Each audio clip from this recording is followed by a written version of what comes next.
오늘 우리가 함께 읽은 마가복음 1장 40절 이하 45절의 말씀을 중심으로 갈릴리에서 나병 환자를 깨끗하게 하시다라는 제목으로 함께 은혜 받기를 원합니다. 오늘의 본문은 마태복음 8장 1절 이하 4절에도 기록되어 있는 말씀인데요. 마태복음 8장 1절은 이렇게 시작합니다. 예수께서 산에서 내려오시니 수많은 무리가 따르니라. 오늘이 우리가 함께 읽었던 이 마가복음 1장에도 예수께서 갈릴리 지방에서 산에서 기도하고 내려오셨을 때에 많은 무리가 예수님께 나와서 고침을 받았다 하는 내용이 기록되어 있고요. 그리고 이제 오늘의 본문은 그 예수께서 그 갈릴리 지방을 다니시다가 나병 환자를 만나 그를 깨끗하게 해주신 내용이 기록되어 있습니다. 이 말씀은 단순히 나병 환자를 고치셨다 하는 그런 내용으로만 보아서는 안 됩니다. 이 말씀은 이제 계속되는 그 하나님 나라의 관점으로 우리가 이해해야 올바른 이해라고 우리는 말할 수 있겠습니다. 이 본문에서도 우리에게 보여주고 있는 것은 예수께서 하늘나라의 왕이 되셨다. 그리고 이 바로 예수가 이 땅에 하나님 나라를 드러내시는 왕이시다 하는 것을 보여주고 있습니다. 예수는 이 세상에 임하신 하나님의 아들, 왕으로 오신 메시아라는 사실을 증거합니다. 지난주에는 귀신 들린 자를 고쳐주심을 통해서 예수가 영적으로 진정한 권세를 가지신 왕이심을 드러내셨다면 오늘은 당시 모든 이들이 불치병이라고 말하는 그 나병 환자를 고치시는 내용을 통해서 예수가 곧 이 세상에 오신 하나님의 아들이요 바로 하나님 나라의 왕이라는 사실을 보여주고 있는 것입니다. 자, 우리가 본문으로 다시 돌아가서 우리가 함께 이 말씀을 또 묵상하도록 하겠습니다.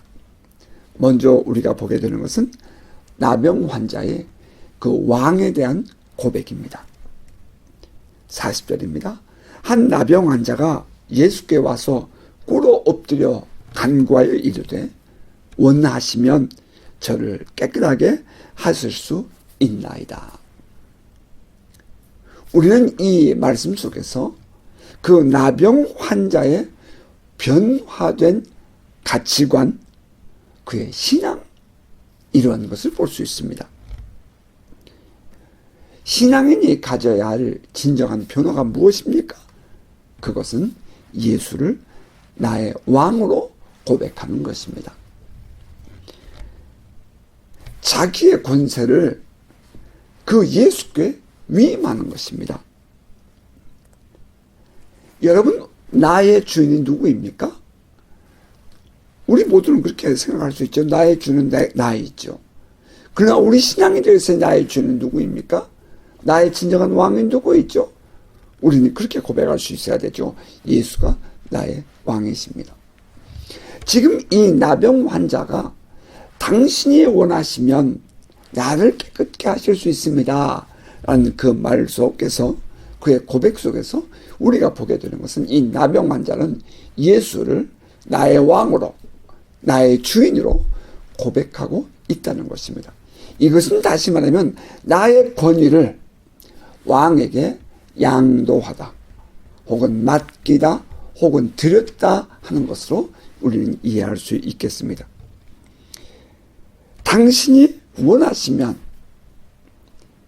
이란 이 말 속에서 우리는 예수가 나의 생명의 주인이시며 나를 주관할 수 있는 바로 그 왕이라는 고백을 우리가 보게 되는 것입니다. 예수님을 단순히 나를 치유하실 치유자로 고백하는 것이 아니라 바로 예수님을 나의 왕으로, 나의 주인으로 고백한다는 것입니다. 저주받은 질병, 나병까지도 다스릴 수 있는 진정한 왕, 그것이 바로 당신 예수라는 고백이 이 속에 들어있는 거지요. 예수님은 이 세상을 다스리기 위하여 오신 왕이십니다. 예수를 진정한 나의 주인으로, 나의 왕으로 인정하기 때문에 나올 수 있는 고백, 그것이 바로 당신이 원하시면인 것입니다. 왕에 대해서 백성으로서 가져야 할 진정한 그 진정성의 고백이 무엇이죠? 당신이 원하시면, 당신의 뜻대로, 그런 말이겠죠. 이 고백일 것입니다. 왕의 권위를 인정하는 것입니다. 오늘 우리의 삶에서도 나의 왕이 누구입니까? 내 뜻대로입니까? 주님의 뜻대로입니까? 내가 왕입니까? 주님이 나의 인생의 왕입니까? 그 고백이 이 나병 환자 안에서 보여지고 있는 것입니다. 인생의 마지막 바닥에 떨어져 있을 때 모든 사람들이, 심지어는 하나님께서 나를 버리셨다고 생각되는 바로 그 마지막 순간에 우리에게 요구되는 고백, 그것은 주님, 당신이 나의 주인이십니다 하는 고백 아닐까요? 이제 그러한 나병 환자의 그 간구에 대한 예수님의 반응은 어떻습니까? 그 다음 절 41절은 이렇게 말합니다. 예수께서 불쌍히 여기사 손을 내밀어 그에게 대시며 이르시되 내가 원하노니 깨끗함을 받으라 하시니라고 되어 있습니다. 예수께서 불쌍히 여기사, 예수께서 그 나병 환자를 보면서 불쌍히 여기셨다는 것입니다. 나병 환자가 누구입니까? 그 당시의 율법에서는 하나님의 저주를 받은 자 아닙니까? 따라서 그 나병 환자는 시체들이 버려지는 쓰레기장에 쫓겨나야 했던 그런 존재들 아닙니까? 하나님도 버렸고 사람도 버렸고 제사장이 그렇게 판명해 놓은 바로 그 나병 환자, 그를 바라보는 예수님의 마음은 불쌍히 여겼다는 것입니다. 왕이 백성들을 사랑하는 마음으로 대하는 것입니다. 정죄하고 심판하고 비난하는 것이 아니라, 내리 깔아보는 것이 아니라, 이 왕은 자기의 백성을 바라보며 불쌍히 여기는 마음을 가졌습니다. 백성의 고통을 나의 고통으로 느끼고 받아들인 것입니다. 여기서 불쌍히 여겼다 하는 이 단어는, 이 컴패션이라는 단어는 바로 원어를 보면 창자가 끊어지는 듯한 아픔을 느끼는 것을 의미합니다. 창자가 끊어지는 아픔을 느낀다. 자기의 백성이 지금 이 나병으로 버림을 받는 인생의 가장 실패자의 끝에 서 있는 이 사람을 바라볼 때 왕이 자기의 창자가 끊어지는 듯한 아픔을 느꼈다. 이것은 다시 말하면 자식의 아픔을 바라보는 아버지의 심정으로 느꼈다. 이렇게 우리는 말할 수 있을 것입니다. 예수님은 그 나병 환자를 바라볼 때에 불쌍히 여겼습니다. 자기가 마치 이와 같이 버림을 받은 것처럼 느끼는 것입니다. 우리가 성경적인 용어를 우리가 빌린다면 체휼했다라고 우리는 표현할 수 있겠지요.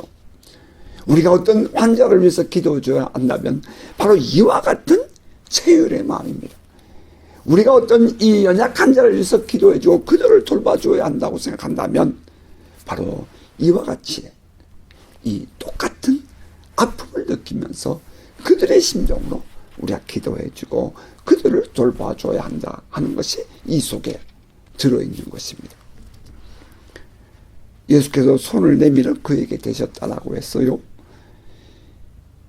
예수께서 손을 내밀어 닿은 자가 누구입니까? 나병 환자죠.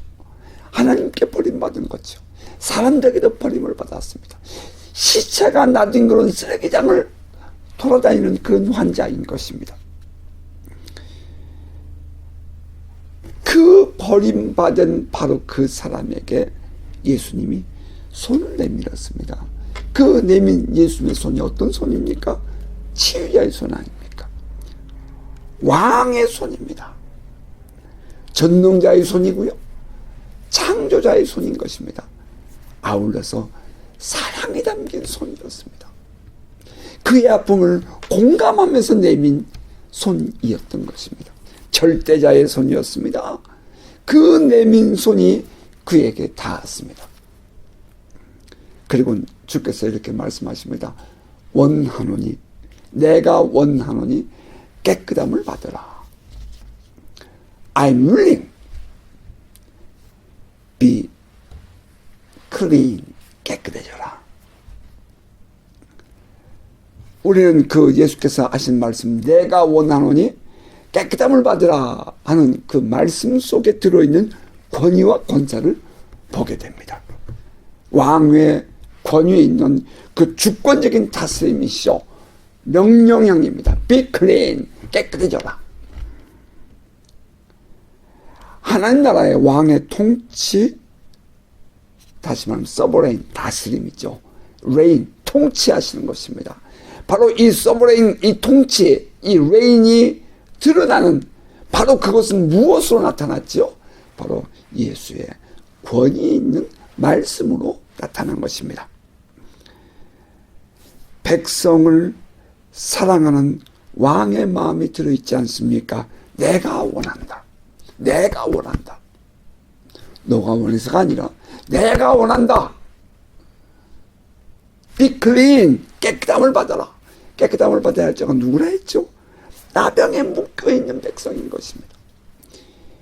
어느 누구도 감당할 수 없는 그 묶임에 묶여있는 버림받은 사람, 실패자. 세상의 모든 삶에 다 돌아앉아버린 바로 그 나 혼자 외롭게 눈물 짓는 밤을 지는 바로 그 사람. 그를 향하여 예수께서 말씀하신 것입니다. 백성을 자유케 하시는 진정한 왕의 모습을 보게 됩니다. 예수께서 그렇게 명령하시니 그 결과는 어떻게 나타났다고요? 곧 나병이 그 사람에게서 떠나가고 깨끗하여 진지라. 곧 그랬습니다. 이미디어트, 즉석에서 말씀이 떨어지자마자 그런 의미가 들어있죠. 이제는 그 말이 반복될 이유가 없고 필요가 없는 그 말의 권위, 왕의 권위를 우리는 발견하게 되는 것입니다. 예수께서 말씀하실 때에 그 말씀을 듣는 자 안에 그 말씀이 소프트하게 빨려 들어가는 그 형상을 우리가 볼 수 있죠. 예수께서 말씀하시니 곧 즉석에서 나병이 떠나가니라. 우리에게도 이와 같은 믿음이 필요합니다. 우리도 이와 같은 진정으로 변화된 가치관이 필요합니다. 주께서 말씀하시니 언제든지 우리는 순종하는 그런 믿음이 필요한 것입니다. 아니요. 왜요? 어떻게? 그런 우리 안에 내가 주인이 되어 묻는 그런 질문이 아니라 주님이 말씀하시면 예 하는 순종하는 믿음이 우리에게 요구되는 거죠. 곧 즉시. 우리는 그런 믿음을 누구에서 보았죠? 아브라함이 그렇지 않습니까? 하나님께서 아브라함에게 떠나라 말씀하시니 그가 즉석에서 떠나지 않습니까? 그 많은 믿음의 사람들이 우리에게 보여준 것이 무엇입니까? 하나님의 말씀하시면 언제나 예만 하는 것입니다. 즉석에서 순종하는 것이죠. 주의 말씀이 다시 우리에게 떨어지지 아니하도록 언제나 우리는 주의 말씀에 우리의 마음을, 우리의 귀를 곤두세우고 주님께 순종하는 복된 성도 되시기를 주의 이름으로 축복합니다. 그리할 때에 모든 것이 합력하여 선을 이루는 것입니다. 그리할 때에 주님은 우리를 구원하시며 우리를 생각지 못했던 그 하나님의 구원의 길로 우리를 이끌어 가시는 것입니다. 곧 나병이 그 사람에게서 떠나가고 깨끗해졌다라고 말했습니다. 저는 이 성경을 묵상하다가 깜짝 놀란 것을 보았습니다. 나병에서 나았다라고 표현하지 않고 나병이 떠나갔다라고 표현했다는 것입니다. 레프트에서 떠났다라고 했어요. 나병을 단순히 병의 일종으로 본 것이 아니라 그 나병을 죄의 결과 혹은 하나님의 저주의 일종으로 본 것입니다. 그래서 머물렀다가 떠날 수 있는 어떤 존재로 예수님은 이 나병을 보았다는 거예요. 여기에 또 우리 사역자들이 가져야 할 중요한 또 하나의 관점이 보이네요. 그 나병이라는 병을 볼 때에 이것을 단순히 병의 일종으로 본 것이 아니라는 것입니다. 어떠한 존재로 보았어요. 병에서 고쳐진 것이 아니라 나병이라는 어떤 존재가 이 사람을 붙잡고 있다가 떠나갔다 하는 것을 우리는 이 본문에서 이해할 수 있게 됩니다. 여러분, 이 어둠의 세력들의 역사, 그건 단순히 어떤 영향력이야 혹은 어떤 느낌이나 그런 것이 아니라 바로 이와 같은 실체라는 것입니다. 예수님은 그 나병을 향하여 책망한 것입니다. 내가 원하노니 깨끗함을 받으라. 그랬더니 그를 붙잡고 있었던 그 나병은 떠나갔습니다. 즉시로 말입니다. 이것이 바로 하나님 나라가 이 예수님과 함께 이 땅에 실현되고 있는 모습인 것입니다. 그리고는 예수님은 그 고침받은 사람에게 이렇게 말씀하십니다. 이르시되 삼가 아무에게 아무 말도 하지 말고 가서 내 몸을 제사장에게 보이고 내가 깨끗하게 되었으니 모세가 명한 것을 드려 그들에게 입증하라 하셨더라. 나병이라는 그 판명을 누가 했죠? 성경을 보면 제사장이 합니다. 따라서 이 사람이 나병에 걸렸다라고 판명했던 그 제사장에게 가서 이 사람이 고침받았다는 사실을 증거하라는 것입니다. 판명자에게 가서 깨끗함을 확인받게 하는 것입니다. 이는 마치 의사가 우리들에게 당신 무슨 병이 걸렸습니다 라고 말하면 누구에게 가서 우리가 다시 내가 나았다는 것을 확인하죠? 의사에게 가는 것처럼 말입니다.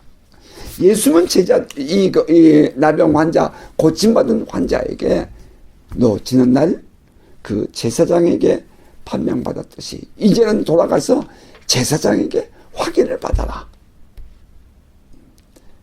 우리가 사역을 할 때에 눈앞에서 변화가 일어나고 고침을 받았을 때에 그것을 내가 판명하면 안 되는 것입니다. 의사에게 가서 이 사람이 완전하다는 고침을 받았다는 그 확증을 받아야 하는 것입니다. 자, 이것도 또 하나의 우리 사역의 한 그 과정이라고 우리가 이해할 수 있겠습니다. 예수님은 이 사람에게 가서 제사장에게 보여라. 내가 깨끗했다고 말해, 그 증거를 받아라라고 말하고 있죠. 이 말씀은 레위기 14장 2절 이하에 나와 있는 저 32절까지에 기록되어 있는 그 나와 환자가 고침을 받았을 때 정결케 되었을 때에 제사장을 찾아가서 판명을 받는 그런 규례입니다.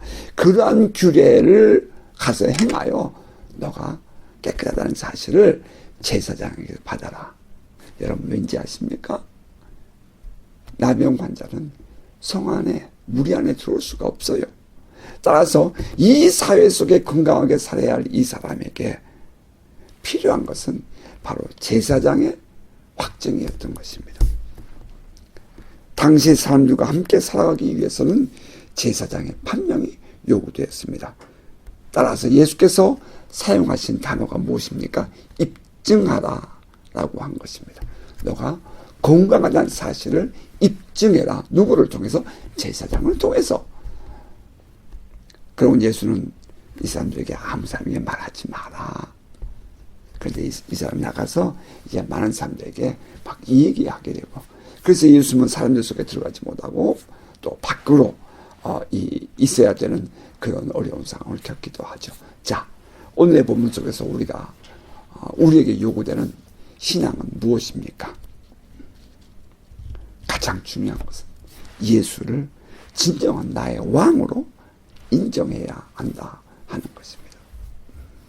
예수가 진정한 나의 왕, 나의 주인이라는 사실이 여러분 안에서 고백되어야 합니다. 우리는 신앙생활을 합니다. 그러나 여전히 내 안에 누가 왕이죠? 내가 왕이죠. 그래서 내 뜻대로 되지 않으면 분노합니다. 그래서 내 생각대로 되지 않으면 자꾸 내가 무엇인가를 하려고 발버둥을 칩니다. 물속에 빠져가는 베드로, 그가 살아날 수 있는 길은 외치는 것입니다. Help me. 주님, 나를 도와주세요. 주님, 당신 나의 왕이십니다. 주님만이 나를 고칠 수 있습니다. 주님만이 나를 건져줄 수 있습니다. 주님만이 나의 상처를 싸맬 수 있습니다. 주님, 오직 주님만이 나의 왕이십니다. 나의 주님이십니다. 이 고백이 우리 안에 필요한 것입니다.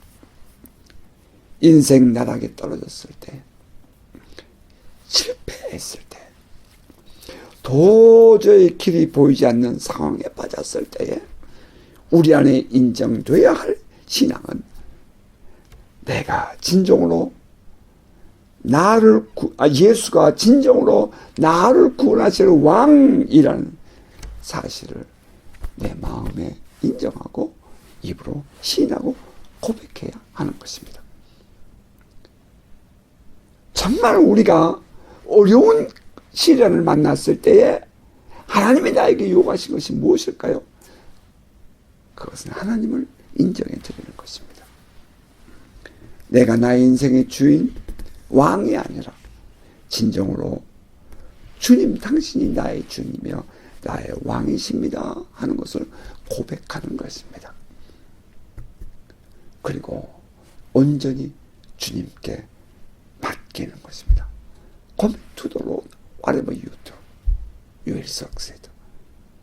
하나님께 모든 것을 맡기는 것입니다. 나의 삶을 하나님께 맡기는 것입니다. 내가 지난날 어디서 떨어졌는지를 돌아보고 주님께 돌아와야 합니다.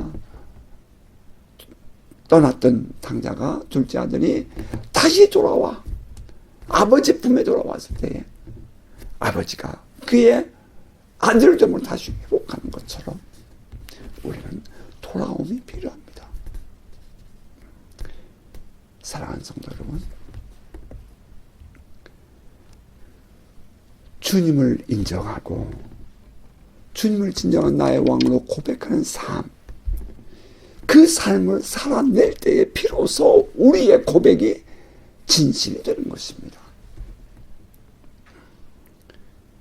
내가 왕인 삶, 내가 주인인 삶, 이제는 털어버리고 진정으로 주님을 나의 왕으로, 나의 주인으로 고백하며 그 하나님 나라를 나의 삶에서 살아가는 복된 성도 되시기를 바랍니다. 그때 비로소 주님이 우리 안에서 다스리심을 나타낼 것이고 진정한 나의 주인, 나의 왕이 되어 주실 것입니다. 이것이 오늘 우리의 삶 속에 이루어지고 있는 하나님 나라의 실현이요 왕의 다스리심인 것입니다. 바르게 이번 한 주간 정말 철저하게 내 자신을 내려놓고 주님 한 번 붙잡고 살아가는 복된 성도 되시기를 주의 이름으로 축복합니다.